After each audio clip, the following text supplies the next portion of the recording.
issues is the combat, of course. This is a combat-focused game, even though for obvious, it's not the strength of the game by any means. Strength is certainly the puzzles, and I really like the scenario, even though, stupid skull belly things, and even though the story's not that strong, I love the scenario. Like the sequel's gonna be sick. There can be no life without order. Good, evil, darkness, light. There must be balance in the universe. Such is the decree of the Charred Council, an ancient body charged by the Creator to preserve the very fabric of existence. But the balance has been broken. Even now, Earth smolders in ruin, fallen to the demon lords, and the Destroyer carves a new kingdom amongst his mighty chosen. Some say the Horseman War triggered the apocalypse, that he rode to Earth unbidden and doomed all of mankind. But what of the other horsemen, fearless enforcers of the Council's will? What of fury, strife, and death? To know those names, you must first know another.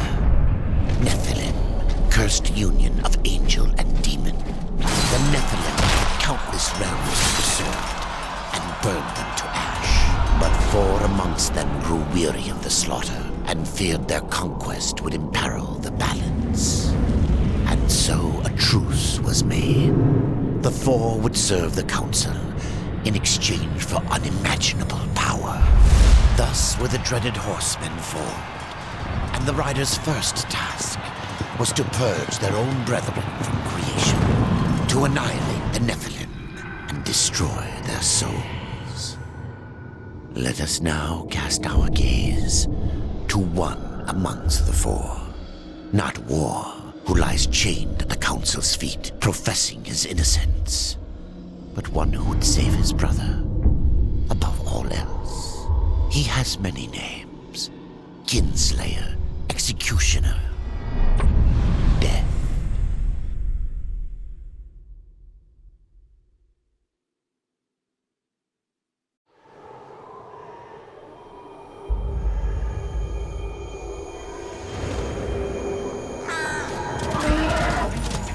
To bargain for war's freedom, Death swore that he would resurrect humanity. But he knew not how this might be done.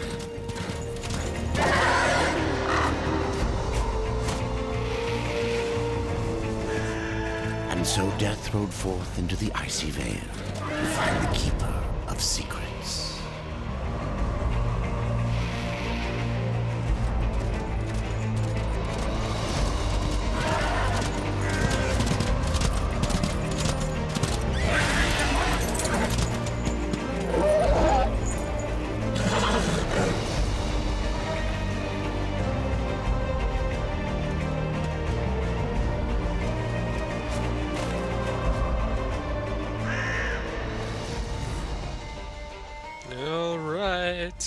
Find a way to save war by finding the Keeper of Secrets.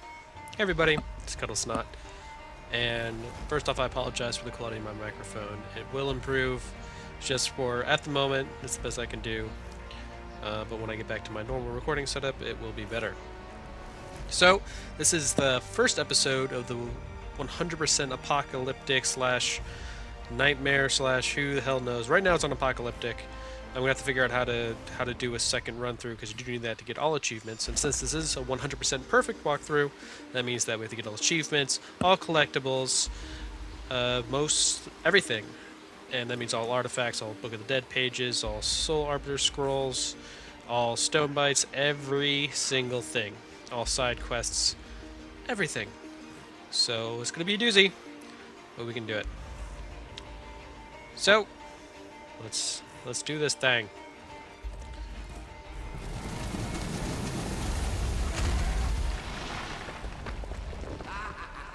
Dick. I'm sure he's just trying to crush me. It's not like he's closing me in, even though through the rest of the time he's trying to keep me out. I'm sure he was just trying to crush me. He wasn't trying to block my path or anything extremely games on like that. But anyway, so little disclaimer: I'm currently on the PC, although I switch over to the Xbox 360 when I do get my copy, because this is an early copy that I have. That's why I'm starting right away with the 100% walkthrough, and instead of doing a blind run first, let's use some carrots. So I've earned most of the achievements already, so I will put a little indicator, a little text box saying when I do get an achievement that you would get, but I will switch to the Xbox before any major achievements are had, per se. So just for right now, on here it will be mostly story achievements that you would get anyway, and are pretty hard to miss, and so there's no issues around that. And throughout this little episode, I will also be talking about kind of my impressions of Darksiders 2, as well as I probably will be releasing a little rambling episode. Let's dodge incoming attack. A little rambling episode today as well, but I'm going to be trying to release at least 6 episodes a week, if not more, so we can get through this game, and so you guys can get everything as well. Let's kill some ice skeletons in our first combat of the game. So, let's talk about combat then. Combat is absolutely improved from Darksiders 1, and it absolutely lives up to the expectation of he is much more agile. Death is much more agile than his brother War, where there's not even a block in this game. All there is the evades. There's a counter, there's a evade counter. If you evade at the proper time, and you get a counter attack, but there is nothing else. But that's okay. That works okay, because it works with the character of Death, and that's the whole point. And absolutely the combat is better. It's quicker, it's better, with all the different varieties of weapons that you get later in the game. It is an absolute blast, and that on top of the Crucible mode, it's just incredible. Because the Crucible mode, if you do not know, is a 100 wave thing where you just get a bunch of waves of enemies and a bunch of quests, and not quests, a bunch of loot, and fight Wicked K and lots of good stuff. So now let's get started with the platforming. Woo! Oh my god, it's Prince of Persia! So, one of the major issues with the original Darksiders was how it was just... It's definitely not a carbon copy by any stretch of the imagination, but how it was just borrowing gameplay elements from different games.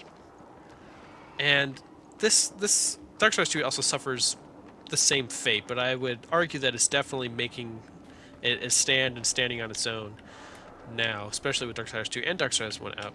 But Skull push face with our big Reaper hands destroying them. And this is the only chest in this area. There's nothing else you can miss. Nothing else that you can't come back here, but don't worry, there's nothing to miss. And we get some health potions, which are very, very important, especially on Nightmare. But yeah, so certainly the platforming is Prince of Persia. The combat is still God of War, although it's much more refined and much more fun than Darksiders 1. And the story is still unique, the art is still amazing. The music I'll talk about in a little bit. And okay, gameplay-wise, and the RPG elements is the other major addition. Besides Prince of Persia platforming, the other major addition is the RPG. So that means the loot, the levels, the quest system, and to be honest, most of the quest system seems kind of tacked on where it's just for the sake of having a quest system rather than the quest system, the quest log really being necessary, because there's not quite enough to make it necessary. Ooh, hello, Crowfather. You see down there, if you missed the chest, you would see it and went, oh, I should go back. But what really works, and what makes the game, everything else work with it, is the loot system. The loot is, and the way it's collected, and the way that it works, and especially with the possessed weapons, where you feed lower level loot to it in order to level it up, and depending on what abilities that lower level loot had, it'll affect your possessed weapons. That stuff is addicting, it works really well, it's a hell of a lot of fun. So then, that on top of the quest system, the stats, and all of that, that's where it kind of breaks down. But the core system of the loot is so much fun that the rest just kind of falls in place with it. If it was, you know, as polished as the loot system, it would be much better, much more worthwhile. But you know, you can definitely judge for yourself as you play through the game. Certainly, like, the inventory management isn't as polished as it should be. The leveling system, none of the stats are explained very well. The Prima guide that I have actually gets 3 of the stats wrong in how they describe them and what they do. So there's no official explanation. Actually, I don't know. I haven't looked at the manual yet. Maybe it's in there of what all the stats do. And it's definitely not explained in game very well. And how many of you guys read the manual? I mean, seriously. But it all, and again, like the core system of the loot is so strong that the rest you kind of forgive and just work around because the main gameplay mechanic is so addicting. So what is back, though, from the original is the puzzles. So I wouldn't consider, there's definitely platforming plays a huge part in some of the puzzles, but that's not what I'm talking about. I am talking about the Zelda-like brilliant puzzles. The puzzles that make you scratch your head, but they're not annoying. They're like, I know this is possible, I know I can do this, and as soon as you figure it out, you're like, you're really proud of yourself, really satisfied, and it's just a great thing. It's a really tough, difficult thing to accomplish, and so many games try and fail. And it's really refreshing to see a game that does do it successfully. You know, besides Zelda, because Zelda is kind of like the king of that sort of puzzle design. And finally, I think we have a contender, because Darksiders definitely put its mark on that arena. And considering it was a first title from a Virgin studio, it did that impressively well. And now that it's definitely a AAA title from a fully funded game studio, it's definitely up there with the best of them of Zelda in terms of puzzle and dungeon design. And there's none of those like really annoying areas like in Darksiders with the Black Throne. None of those. They're just, the puzzles are ridiculous. So much running around, so much backtracking. There's some of that, of course, but I mean that's natural. You never get frustrated with it, and that's what's so impressive about it. And I guess I'll use it and grab the last potion. We're talking about puzzles, combat. All right, so characters. So absolutely, voice acting is amazing. Michael Wincotta's Death from The Crow, and the likes of James Cosmo, and Phil Lamar as Volgrim, and even though he doesn't play a huge part, and all the other guys are really good too. Although I'm not sure all their names, they're just the named ones that I know. They are fantastic performances. The only issue I have is with Death, and not in Michael Wincott's performance. That performance is amazing. And this is kind of rehashing from some of my ramblings, but it's his attitude and the way that he carries conversations is kind of odd. He has this definite sarcastic tone, which is kind of like how you always imagine Death, and definitely how he's been described. He's got the sarcastic tone, but he's got one objective: fiercely loyal to war. His goal is to prove his innocence. But the whole side quest system forces him to be extremely inquisitive, more than you would think he should be, where he is asking a lot of questions, and he's looking for explanations, and is looking to help people, and it kind of goes against his whole purpose, and it just doesn't mesh very well. And it seems to be a lot of stuff where he has a side quest, and it's like, oh, so I'm going to ask you about this particular thing because, hey, I need to get a side quest somehow. And that element definitely doesn't mesh very well.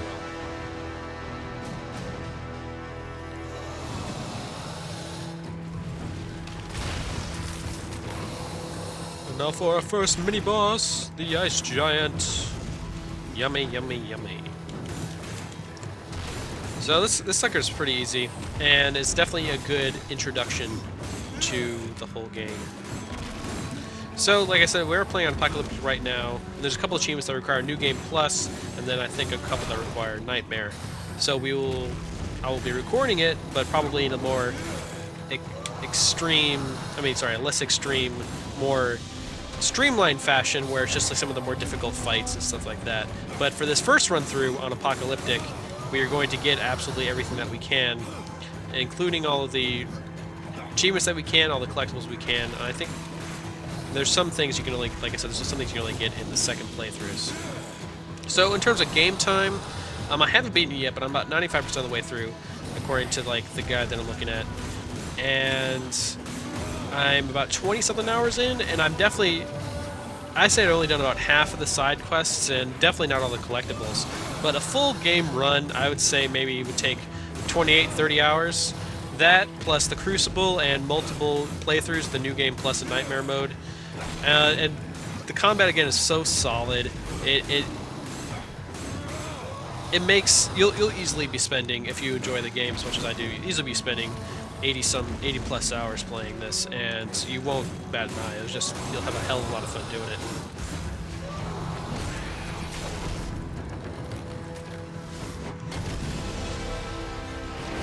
Oh yeah. There goes down our first mini boss with the first awesome epic kill scenario.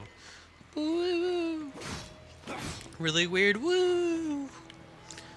Anyway. Let's walk through here.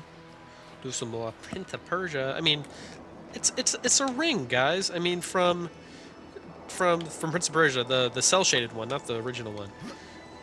Oh, what? And see, like, that sort of thing happens a little too more often than it should. It's just little things like that, and there's bugs, and it's just it should be more polished than this, and I'm hoping it's just my press copy, but there's a PC version that was updated recently, and it still has a lot of these issues.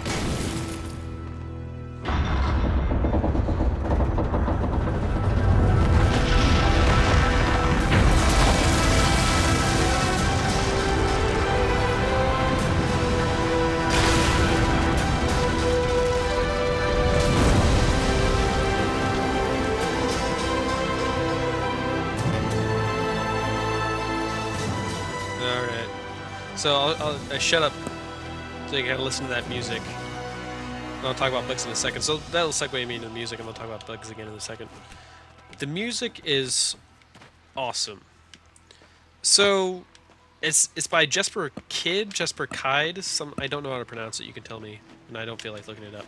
But he did music for the Assassin's Creed series, which is excellent, among many other things.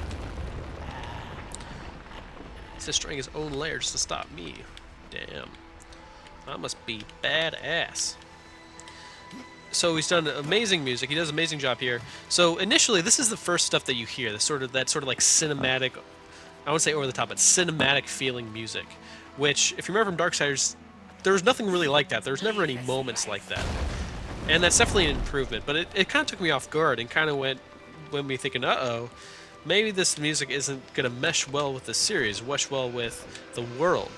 And I gotta say, across, the hours that I've played, that opinion has definitely changed. It does mesh well with the world. It does mesh well with the gameplay. The whole thing works together really, really well. And the music, again, is just amazing. Just getting a great job. It sounds very different from the first Darksiders, but in the first Darksiders, there wasn't any music that really stood out, except for maybe the main theme. Whereas this, all the tracks are excellent, and you'll be humming along and, looking up the soundtrack later. At least I have been. So it's really just like, what's the primary objective of the music? Is it, and for a movie, it's absolutely to kind of complement the story, complement the emotional tone, and complement what's happening on screen. And in games, it's almost exactly the same thing, except it has to do it in a different way. It has to complement what the player is doing, as opposed to what is controlled and happening on screen like in a movie. And I think the music does an amazing job. And I'm curious to see what you guys think, because it is definitely very, very different. But anyway. Alright, so like I was talking bugs. So there is a significant amount of bugs where I've broken boss battles. That you saw there a second ago where like I kind of jumped quite clearly up against the wall and nothing happened. And a lot of stuff like that is just really disappointing. And you think of, especially the amount of money and time that they spent on this, and they pushed it, but then there was the layoffs. There's just a little too much of it, of those sorts of bugs, where hopefully a lot of it gets fixed, but unless you're Bethesda and with Oblivion, Fallout, or Skyrim, you really or Rockstar with Red Dead Redemption, you really don't have a redeeming hand to stand on for those kinds of bugs. And that sort of thing, well, none of them are game breaking, and the autosave feature is quite robust and good enough. It's not good enough. It's actually quite it works really well. Quite robust that you'll never be set back too far, and you'll never be set back too far, and you'll never find yourself having to be stuck in a loop like at some points in Black Throne and Darksiders, where that autosave will always put you at a point that you'll be able to progress forward. At least I haven't found one that hasn't for me. And that's a good thing, considering that you can't make multiple save files for one game. You have one game, one save file, and you can have 4 different games going at once. So that's a good thing. And now let's go talk to the Crowfather.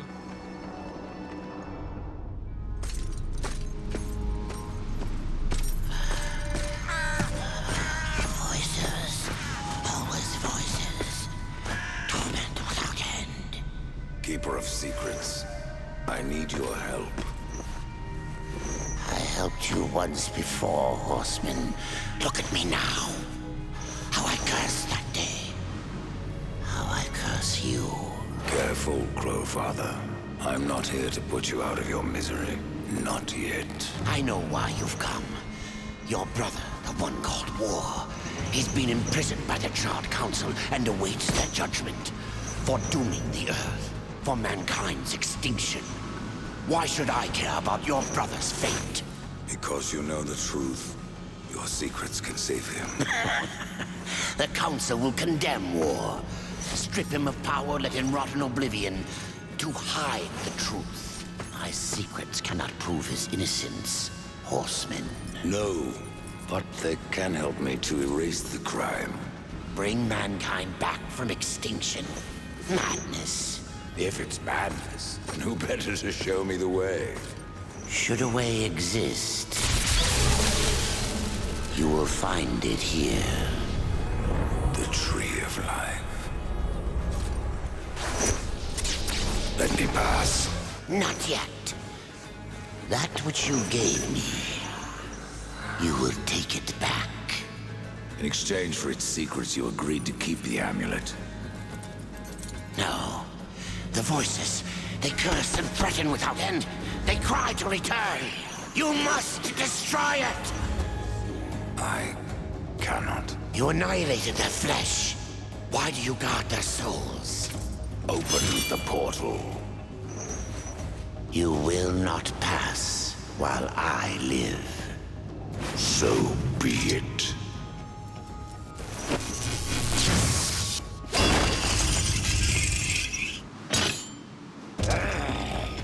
Here your brethren are trapped in eternal torment.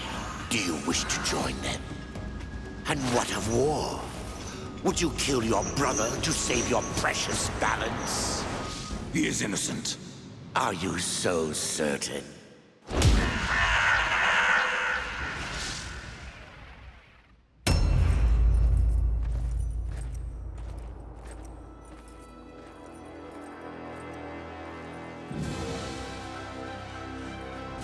And here we go with our first boss. War, or War Shade, because it sure as hell ain't war. But it's kind of appropriate that this is right at the beginning of the game, because it's Darksiders versus Darksiders 2. And it's kind of illustrated really well. War walks really slow, has big, lumbering attacks, and blocks and doesn't fade, unlike War. There's Blade Geyser that we all know so well. So the boss is pretty straightforward. It's just avoid these big attacks, and then this last third strike sends out kind of like a stream of energy, so make sure to dodge out of that. And then after you use some damage, get out of the way of the Blade Geyser. However, dodge to the side, unlike I just did, in order to avoid, then again, another stream that he sends out. And the music is just complimenting. See, it's extremely cinematic, but it works really well, and I like it. I like it a lot. I like it a whole lot. Anyway, so we talked about most of it, and of course we'll be talking about more of it as we go on. And there's a couple of points I can't really illustrate right now that I will go into, that I kind of illustrate in my ramblings that I will upload, and there will be a lot of overlap, but if you want to listen to that, you can. Ow! See, I'm not paying attention, I'm just thinking. Alright, let's kill this silly bitch. I guess the last thing we can talk about is story. How... Oh, I haven't equipped anything yet, have I? I've been so focused. Okay, that was a weird laugh. Okay, let's equip some shit. Okay, size, cool. What do we want to use? 81, 89, axe. Let's use that. Yep, down, down, down, down. 71, 91. Yeah, let's use the axe a little bit faster than the hammer. What do we got? Okay, let's get some gauntlets on there. Cool. Now we got a hammer. Excuse me, an axe.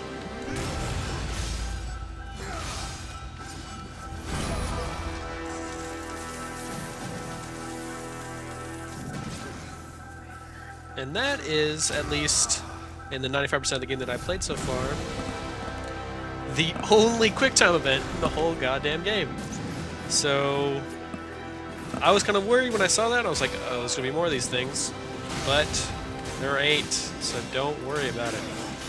And then again, I guess the last thing we talk about is the story. So this takes place at the same time as when War is talking to the Charred Council. If you remember, I guess he's running into a Blade Geyser attack. If you remember from Darksiders 1, the game starts in the prologue where he's on Earth, causing the apocalypse, or supposedly causing the apocalypse. And then he gets, he's fighting Straga, and then he gets called to the Council, and then when he gets sent back to Earth with the Watcher, it's 100 years later. So this period right now is that period, that 100 years in between when War causes the apocalypse and when then he gets sent back.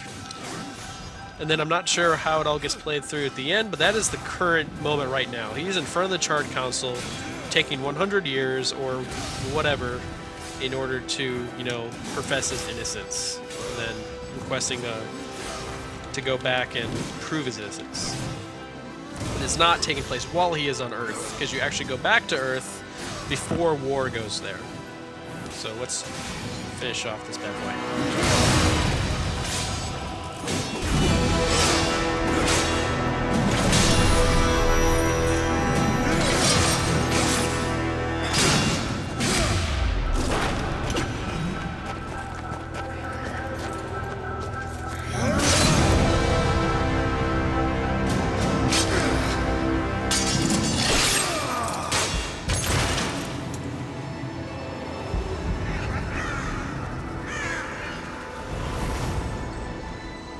There's the Crowfather. It was just the Crowfather, not War. Now we got some quest reward, guilt, and experience. So cool. And I guess I'm going to end it here. But I guess my last comment about the story is absolutely engaging. It's interesting, especially if you're a fan of the lore. It is really worthwhile. And now, I mean, in a nutshell, is the game worth it? Absolutely. If you pre-ordered it, do not regret it. It is one of the best pre-orders you've ever made.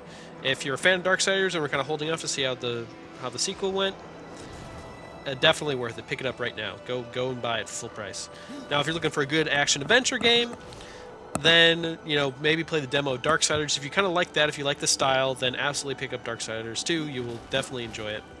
If you're just kind of like a fan, or not a fan, just someone that's kind of looking at the game and wasn't sure about it, just saw the commercials or what have you, all I can say is play the demo of Darksiders 1 and Darksiders 2. If there's a demo of Darksiders 2 out yet, I don't think there is. And if you like it, I think you'll like this game as well. But if you don't, then you probably won't. And I mean, that's just an honest opinion. Maybe for the price to come down or what have you. But if you're a fan of the series, fan of action-adventure games, or anything else, or anything like that, you will absolutely enjoy the crap out of this game. Anyway, I'm going to end it here. So, thanks guys for watching. This has been Kuddlesnot. To make sure to subscribe to stay up to date with videos. I should be coming out with one, at least 6 a week, and we'll get through the game, not, you know, extremely quickly because it's 30 hours of gameplay, but enough, quite quickly at a good pace, and certainly faster than anybody else. And then also subscribe and send me a message if you'd like the spreadsheet guide to this, like I did for Darksiders, which will have listed what I get, what areas I'm in each episode, what I acquire, that sort of good thing, which will mean that you can kind of like follow along. If you're kind of skipping through, scrubbing through, you can kind of see what I get throughout each episode. If you're missing something in a particular area, you can also see that as well. And again, we'll be getting everything, every achievement, every collectible, every quest. Absolutely freaking everything. Anyway, thanks guys again for watching. This has been Kuddlesnot. That's me, signing off, and I will see you again in the near future.